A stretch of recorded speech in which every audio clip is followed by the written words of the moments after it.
To elaborate on Form A, Singham, the Form A is what we normally refer to as a pink form. On the reverse is pre-signed by the returning officer, and it has the authority of a statutory declaration. Oh, that's interesting.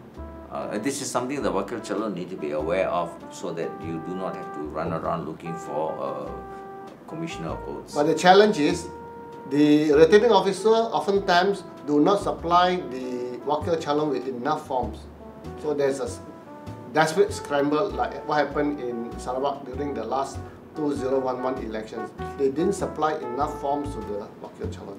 Can they use photocopies of the pink forms? Well, that was what we did. We took a pink paper, photostat it, and got the returning officer to sign on the forms. Okay, so long as it is pink in color, it looks like an original print and it is signed by the returning officer, that is good enough. Yes. Now let's come on to the next point. What does the Wakil Calon do with respect to polling agents? Well, first of all, he's got to appoint them and he's got to make sure they are trained.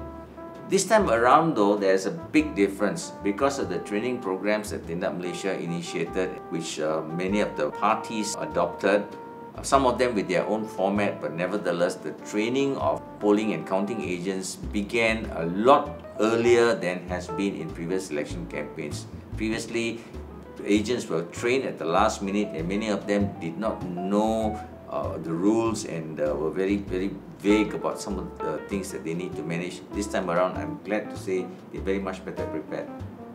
And what about payment? They can be paid or not depending on whether what is the arrangement with the party, but the candidate is not allowed to handle any of these payments. So all payments that are to be made, whether it is to the agents that are appointed by the Wakil Calon or any other use of facilities, all payments have to be handled by the Wakil Calon.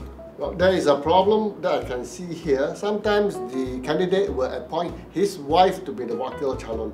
And when you ask your wife to issue money on your behalf, there's a very serious emotional issue involved.